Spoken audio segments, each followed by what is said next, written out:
We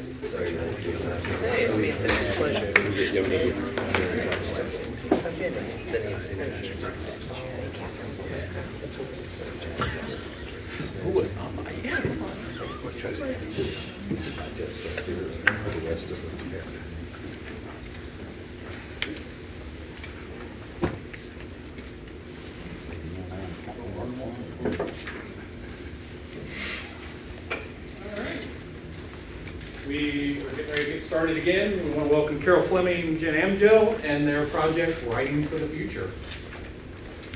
Good afternoon, and thank you so much for taking the time to learn about our project, Writing for the Future. My name is Carol Fleming, an Assistant Dean with the School of Professional and Continuing Education. The school has a broad portfolio offering both credit and non-credit programming. Part of that is servicing students in the K-12 system. We design our programs to act like a pipeline from kindergarten through 12th grade, and part of that is offering educational camps and programming that benefits students of all ages. One program we would like to add to that portfolio is Writing for the Future.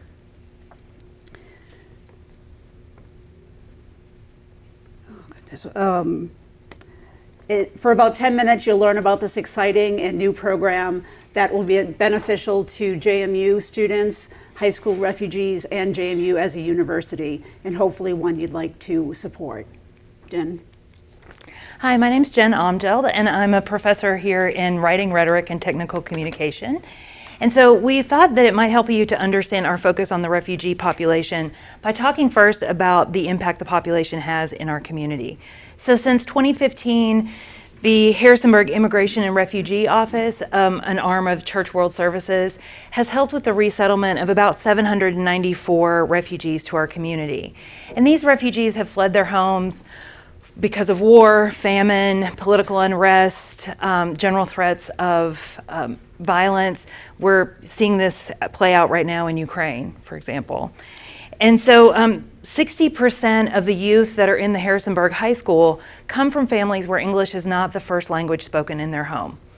And of that percentage, another half of those students are expected to come from refugee-identified families.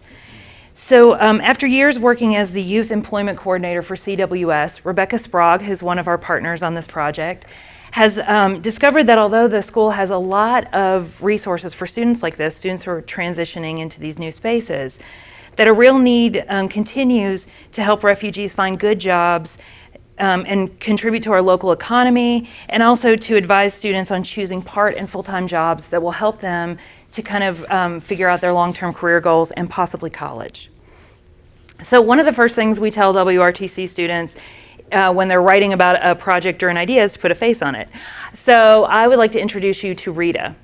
Rita, along with her family, are refugees and have worked with CWS to transition into their new lives in the US and here in Harrisonburg. Rita is the oldest daughter of a single mother. Her mother works 2 jobs to support the family and was only able to complete school to the 3rd grade. Because of this, Rita has worked in jobs like McDonald's since she was 16 to help the family pay bills, but her dream is to be an RN. So Rita has, hold on a minute. You okay? I'm so sorry. Let me She's grab a not chair. feeling well. I'm sorry, I'm recovering from a little stomach bug. Here, Woo. let me get it. I got it. Thank you. Let me just sit and then I will finish this. Such a good program, you guys. I'm not going to finish. Sorry. Woo. So Rita has graduated from Harrisonburg High School and got accepted into college and received a scholarship. And in preparation for this, CWS staff suggested that she transition away from these like McDonald's and fast food jobs and apply instead for a part-time job at a local healthcare facility. And so this kind of maneuver has really strengthened her college application and will likely help her get into a very competitive RN program. So what we like to do, and when Rita began this work, she really didn't know where to start as far as creating a CV or what a resume really should look like, or what a more intense kind of interview process might look like beyond, those she had been doing at McDonald's. So we are hoping that we can provide this kind of career service and development to other youth in the area and also along the way provide some mentoring and leadership opportunities for JMU undergraduates. As you can see, Rita and other refugee students like her need to become self-reliant at a very early age. They need to integrate into the workforce right after high school. However, they may not always have those key valuable mentors to help them with those next steps. The goal of this program is to fill that gap, to provide guidance in strengthening their writing skills and their ability to not only break into the workforce, but to set them up for future success.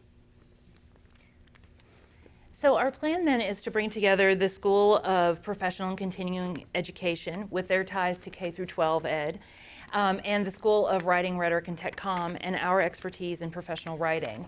And these partners then would work with high schoolers who are being served by CWS.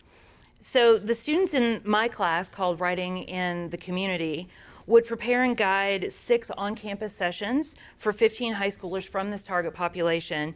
And the high schoolers would get feedback on reading and composing job-related materials. The high schoolers would also receive interview prep, and the final stage of the project would be an actual job fair with local employers. So the benefits of the program aren't limited to the high schoolers. As this partnership, I think, really affords JMU undergrads an opportunity to gain new experiences and build new skills. While our WRTC graduates are pretty sought after for their writing skills, it's a big competency that a lot of times employers are looking for. This experience would also allow them to gain project management, interpersonal communication, and training skills. So by organizing mock interviews and assisting the high school students in developing interview strategies, our undergraduates will practice teaching the concepts they themselves are learning. And this is a pedagogical approach that we love, where it really cements for people new concepts by forcing them to kind of teach them to other folks. The undergraduates would also learn and deploy coaching methods for writing that are appropriate for academic, business, nonprofit, and other organizations.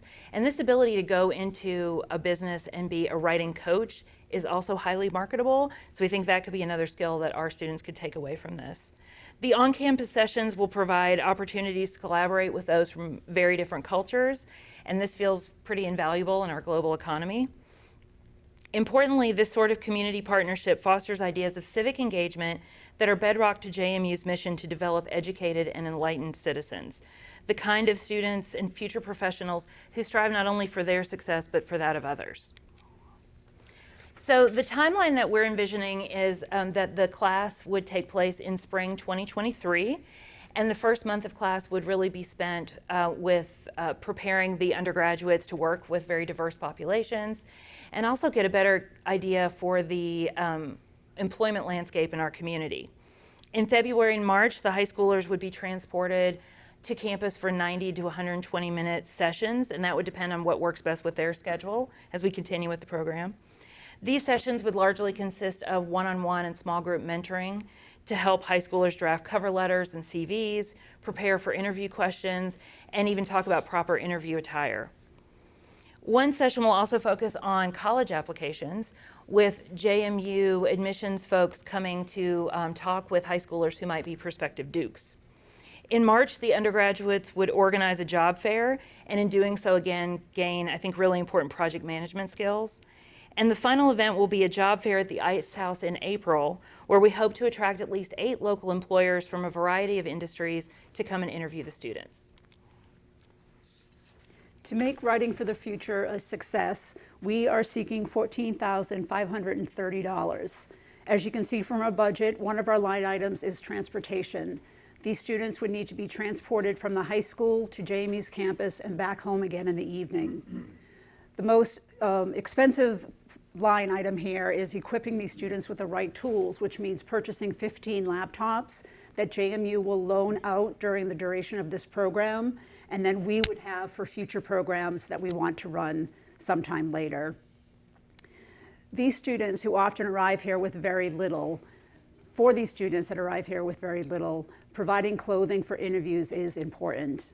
These students will visit the already existing JMU career clothing closet, so we're asking for funds to bolster what they offer there and have future clothes there for JMU students. We are providing snacks because these students are in school all day and will be with us until 6 or 6:30 at night, so we want to have some nutrition there for them during their time. We will have one lunch. It's always great to have high school students visit our campus dining halls to really experience what campus life is like, so we want to make sure they have that experience. And then during the mini job fair that Jen talked about, we do want to have a catered lunch for everyone that's there. So thank you for listening to us, and we can take any questions you need. In closing, however, we are very excited about implementing this program. We're excited to engage high school refugee students in life-changing opportunity to witness the benefits this will bring to students, to refugee high school students, to our community, and to JMU. Relocating from their homes has been traumatic for these students. They are literally writing for their future, and together with JMU students, they're writing for all of our futures. Thank you very much. Do you want to stay down? Oh, I'm good. I'm going to stand down in case anybody has questions. Okay. Yes. Thank you for that presentation. The high school students, how do they apply and how do you decide who's selected? Yeah, I can talk about that. So we're working with Rebecca Sprague, who is over the Church World Services and works directly with these high schoolers. So she will actually be helping us put together a list of students that could benefit from this kind of work, and helping us also make, I think, the really important connections to the families and getting students to feel kind of comfortable being part of the program. So we kind of have a direct pipeline through CWS to find these students. Thank you.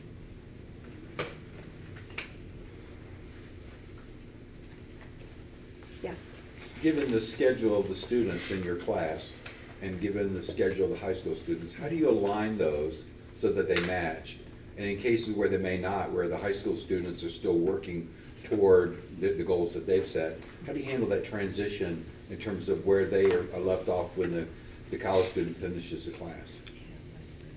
Great. I think I can speak to our program. We have a lot of flexibility in how we can schedule the class, and I've worked with a form of this class probably for 4 or 5 years.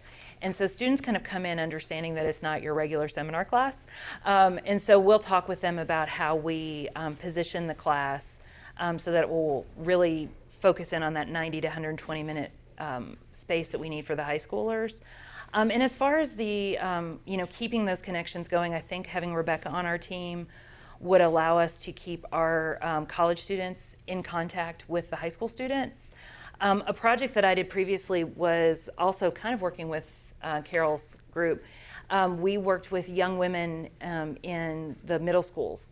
And so a lot of the girls, the women and men who were involved as undergrad students, they ended up going on to volunteer to be big brothers and big sisters in these students' lives. So I find when we put students together, our wonderful undergrads and students from our community, the bond tends to go far beyond just the classroom space. Thank you.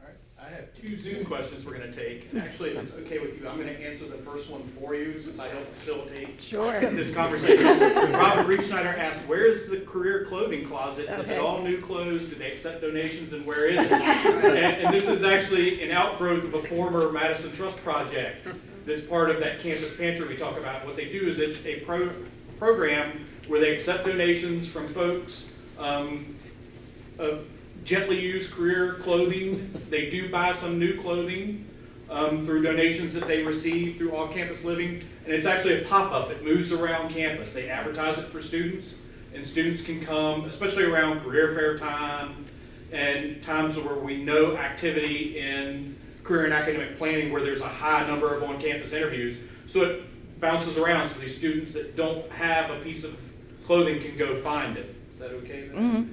So that's the answer. And then now for you, from Brendan Hughes, how successful have similar programs been in the past with placing high school students in local jobs?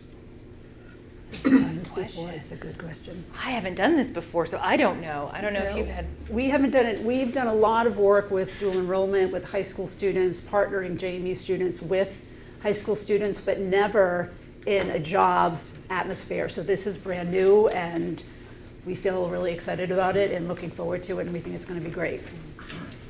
And I think we're really thrilled too because we worked directly with Rebecca. to figure out what the need was and where there was really a gap that we could kind of step into. So I think we're excited to take on something new with her and her program. Yes, it's because of Rebecca we took the path that we ended up taking on this. We were going down a different direction, but we went right to the source and said, what do these high school students need?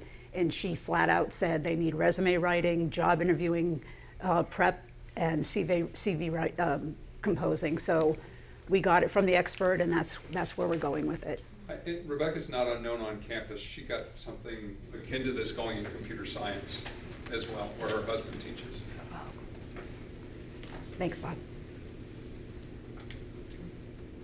Other questions? All right. Thank you. Alrighty, thank you all so Thank you much. very much.